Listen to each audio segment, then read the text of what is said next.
आता आपण जाऊया पुण्यामध्ये। पुण्यातील गणेशोत्सवाबाबत मानाचे 5 गणपती आणि इतर प्रमुख गणेश मंडळांची गेल्या अनेक वर्षांपासून वैभवशाली अशी परंपरा आहे। ही परंपरा यावर्षी देखील जपण्यात आली।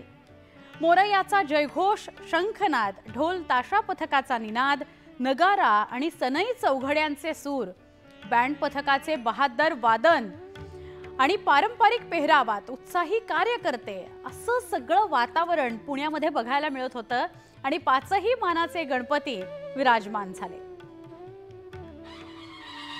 श्री कसबा गणपती सार्वजनिक गणेशोत्सव मंडळाची प्राणप्रतिष्ठापना सकाळी 11:37 करण्यात आली। कसबा गणपतीचे आगमन मिरवणुकीची सुरुवात सकाळी 8:15 उत्सव मंडपातून करण्यात आली। मिरवणुकीत प्रभात बँड पथक, संघर्ष ढोल ताशा पथक, श्रीराम पथक आणि शौर्य ढोल ताशा पथक यांचे बहारदार वादन पुणेकरांना अनुभवायला मिळाले। दुपारी 12:11 तांबडी जोगेश्वरी सार्वजनिक गणपतीची प्राणप्रतिष्ठा करण्यात आली। सकाळी 10च्या सुमारास चांदीच्या पालखीतून गणरायाची मिरवणूक काढण्यात आली। ढोल ताशा पथकाचं वादन, शंखनाद, सनई चौघड्याच्या सुरेल साथीत तांबडी जोगेश्वरी गणपतीची प्रतिष्ठापना करण्यात आली। दुपारी 1:31 गुरुजी तालीम गणपतीची प्राणप्रतिष्ठापना करण्यात आली। फुलांच्या गजरथामधून निघालेली मिरवणूक विविध मार्गांनी उत्सव मंडपात दाखल झाली। नगारा वादन, ब्रास बँड, ढोल ताशा पथकाच्या निनादात बाप्पा आकर्षक गजमहालात विराजमान झाले। तुळशीबाग गणपतीची प्राणप्रतिष्ठापना दुपारी 12:30च्या सुमारास करण्यात आली। पेशवेकालीन श्रीराम मंदिरापासून प्रभू श्रीरामचंद्राच्या पालखीतून सकाळी पूजेच्या मूर्तीची प्रतिष्ठापनेची मिरवणूक जेतेला सुरुवात झाली। नगारा वादन, ढोल ताशा पथकाच्या निनादात निघालेली मिरवणूक तुळशीबाग उत्सव मंडपात पोहोचली। केसरीवाडा गणेशोत्सव मिरवणुकीची सुरुवात सकाळी 9:30 वाजता रमणबाग चौकातून काढण्यात आली। ढोल ताशा पथकाच्या वादनात पारंपरिक पद्धतीने मिरवणूक काढण्यात आली। यानंतर टिळकांची 5वी पिढी रोनक टिळक यांच्या हस्ते श्रींच्या मूर्तीची प्राणप्रतिष्ठापना करण्यात आली। चंद्रकांत बुंदेसह वैभव सोनवणे, न्यूज 18 लोकमत, पुणे। पुण्यामध्ये गणेशोत्सवाचा मोठा उत्साह आहे।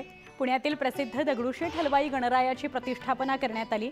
गणपती बाप्पा मोरया, मंगल मूर्ती मोरयाच्या जयघोषात सिंहरथातून निघालेल्या दिमागदार आगमन मिरवणुकीनं वाजत गाजत जटोली शिवमंदिराच्या प्रतिकृतीमध्ये दगडूशेठचं आगमन झालं। मंदिरापासून निघालेली मिरवणूक तांबडी जोगेश्वरी मंदिर, अप्पा बळवंत चौक, नगरकर तालीम चौक, शनिवार चौक, टिळक पुतळा मंडई मार्गे उत्सव मंडपामध्ये आली। ढोल ताशांच्या गजरात, सनई चौघड्यांच्या स्वरात ही मिरवणूक निघाली। यावेळी मोठ्या संख्येने भाविक सहभागी झाले होते।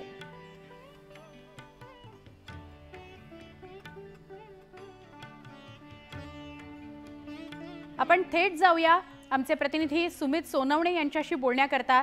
सुमित, काय वातावरण आहे पुण्यामध्ये? सगळा पारंपरिक सोहळा असतो गणेशोत्सव म्हणजे, काय सांगशील? सकाळपासूनच पुण्यामध्ये गणेश भक्तांच्या जल्लोष असं स्वागत केलं। आपल्या लाडक्या बाप्पाचं आपण जल्लोषात स्वागत करण्यात आलं। त्यामुळे एकंदरीतच पुण्यामध्ये मोठी गर्दी जी आहे ती या ठिकाणी झाली।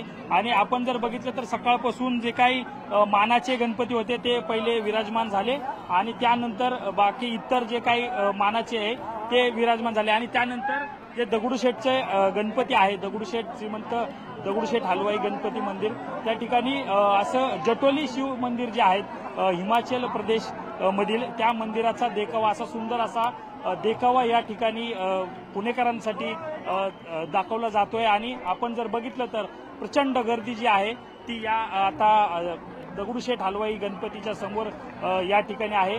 प्रत्येकाच्या हातामध्ये मोबाईल आहे आणि त्या मोबाईलमध्ये ते काही मंदिर आहे त्या मंदिराचं दृश्य कैद करायचे। सुमित, तुझ्या माध्यमातून अप्रतिम असं मूर्तीचं दर्शन न्यूज 18 लोकमतचे प्रेक्षक घेऊ शकतायत। थेट पुण्यातून आपण ही लाईव्ह दृश्य बघतो आहोत।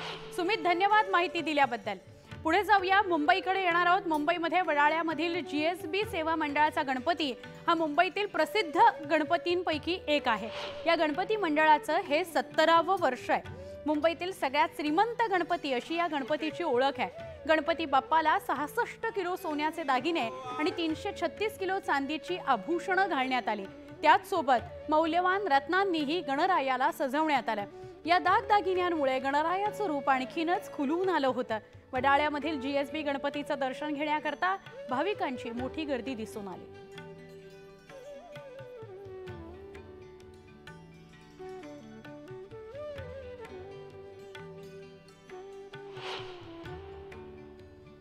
रत्नागिरीतील प्रसिद्ध देवस्थान गणपतीपुळे इथं आजचा गणेश चतुर्थीचा दिवस खास असतो। पंचक्रोशीतील ग्रामस्थांकरता तो खास असतो। या दिवशी पंचक्रोशीतील ग्रामस्थांना श्रींच्या गाभाऱ्यात जाऊन स्वहस्ते म्हणजे स्वतःच्या हातानं श्रींची पूजा करता येते, त्यांचं दर्शन घेता येतं। आजचा दिवस वगळता वर्षभर गाभाऱ्या बाहेरूनच या बाप्पाचं दर्शन घ्यावं लागतं। तसंच गणपतीपुळे आणि आजूबाजूच्या 4 गावांमध्ये पूर्वांपार घरामध्ये गणपती न आणण्याची प्रथा आहे, कारण गणपतीपुळे या मंदिरातील गणपती हाच या 5 गावांचा गणपती मानला जातो। त्यामुळे पहाटेपासूनच मंदिरात ग्रामस्थ आणि भाविकांची गर्दी आहे। मुंबईतील प्रसिद्ध सिद्धिविनायक मंदिरात गणेश चतुर्थीच्या निमित्तानं भाविकांची अलोट गर्दी झाली आहे। सिद्धिविनायक मंदिरामध्ये फुलांची आकर्षक अशी सजावट करण्यात आली आहे। या सजावटीमुळे मंदिरातील वातावरण आणखीनच प्रसन्न झालंय। नागपूरच्या गणेश टेकडी मंदिरामध्ये सकाळपासूनच भाविकांची गर्दी आहे। नागपूरकरांचं आराध्य दैवत तसंच प्राचीन मंदिरांपैकी एक अशी ओळख गणेश टेकडी या मंदिराची आहे।